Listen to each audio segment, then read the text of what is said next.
Alors tout d'abord, la voiture génère un business de première importance, puisque le secteur représente à lui seul 9% du commerce mondial.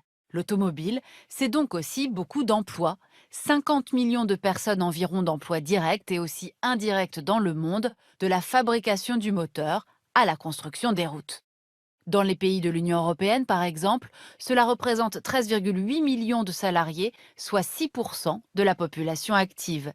C'est dire si cette activité est stratégique pour les gouvernements qui cherchent à attirer ou à défendre dans leur pays les usines automobiles que vous voyez ici sur la carte. L'histoire industrielle de la voiture commence il y a un peu plus d'un siècle, en 1908, dans la ville de Détroit, au bord des Grands Lacs américains. L'industriel Henry Ford invente la chaîne de montage et avec des gestes mécaniques et répétés, les ouvriers américains construisent la première automobile pour tous, la Ford T. En 1938, à la demande d'Hitler, naît en Allemagne la voiture du peuple, la Volkswagen. Après la guerre, cet emblème de la voiture allemande, désormais surnommée Coccinelle, devient même, dans les années 70, la voiture la plus vendue au monde. Pendant les Trente Glorieuses, l'industrie automobile prospère en Europe. L'Allemagne, la France, l'Italie, le Royaume-Uni ont chacun leurs champions et leurs gigantesques usines citées, comme celle de Renault à Boulogne-Billancourt, en banlieue de Paris. Le Japon, avec Toyota, est lui aussi dans la course. Dans les années 60, son patron impose un nouveau modèle de production, le toyotisme, basé sur la production à flux tendu. Les pièces détachées sont livrées chaque jour à l'usine d'assemblage, ce qui permet d'éviter la surproduction et les coûts de stockage. Aujourd'hui, cette production, qu'on appelle le juste à temps, est devenue la norme.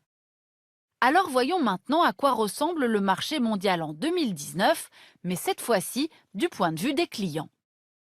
Cette carte nous montre ce qu'on appelle le taux de motorisation, c'est-à-dire le nombre de voitures par habitant dans chaque pays du globe. Plus la couleur est foncée, plus ce chiffre est élevé. On le voit, les inégalités d'accès à l'automobile sont aujourd'hui très fortes. Aux États-Unis, il y a près de 800 voitures pour 1000 habitants. L'Union européenne et le Japon en comptent 600 pour 1000 habitants. En Chine, il n'y a que 140 automobiles pour 1000 habitants, tandis qu'en Inde, on en dénombre seulement 19 pour 1000. Oui, mais voilà, depuis les années 1990, les pays émergents sont en plein rattrapage, l'Asie en tête. Avec l'essor des classes moyennes urbaines, avides de prestige social, ces pays s'équipent désormais à grande vitesse. Les Chinois sont aujourd'hui les premiers acheteurs de voitures dans le monde. Le parc automobile chinois a été multiplié par 5 en 10 ans.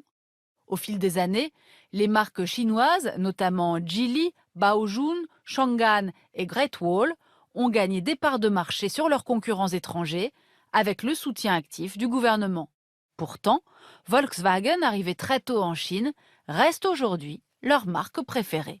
À Pékin, avec ses 7 périphériques et ses 20 millions d'habitants, les vélos ont cédé la place aux 4 roues, modifiant profondément le paysage urbain.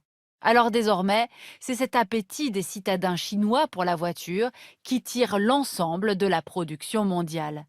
La Chine produit près d'un tiers des véhicules construits chaque année dans le monde, devant l'Union européenne, l'Amérique du Nord, le Japon et la Corée du Sud.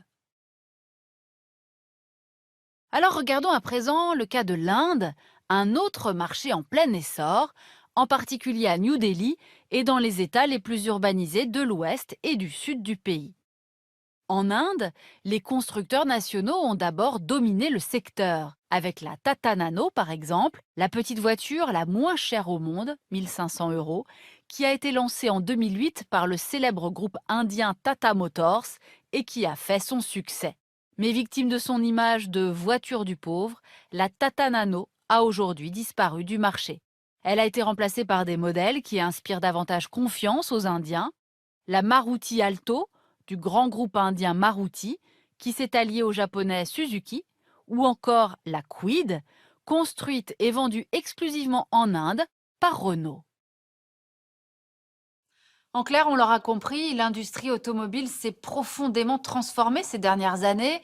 Elle a multiplié alliances et rachats pour s'adapter aux récents bouleversements de la demande mondiale et notamment à cette nouvelle clientèle asiatique. En fait, c'est vraiment une nouvelle géographie de la voiture qui se dessine aujourd'hui, qui se joue toujours plus, vous allez le voir, des frontières. Par exemple, le français Renault, pour jouer dans la cour des grands, s'est allié avec le japonais Nissan et ensemble ils ont racheté le roumain Dacia, le coréen Samsung, le russe Avtovaz, avant de s'allier enfin à un autre japonais, Mitsubishi. Les mêmes pièces sont montées sur plusieurs modèles, ce qui permet des économies d'échelle. Et puis pour faire baisser les coûts de main-d'œuvre et éviter les taxes, les grands constructeurs ont délocalisé les usines hors de leurs frontières. Au Mexique, par exemple, les ouvriers des maquiladoras, des usines exonérées de droits de douane situées juste de l'autre côté de la frontière avec les États-Unis, assemblent les modèles de Ford, Chrysler ou General Motors à destination du marché américain. Leurs salaires sont 4 fois moins élevés qu'aux États-Unis.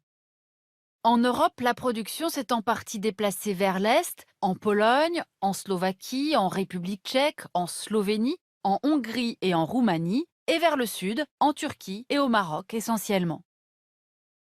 En France, ce mouvement s'est accompagné de fermetures d'usines, vous les voyez ici, et de très nombreux plans de licenciement. Entre 2005 et 2017, plus de 100 000 emplois ont été détruits.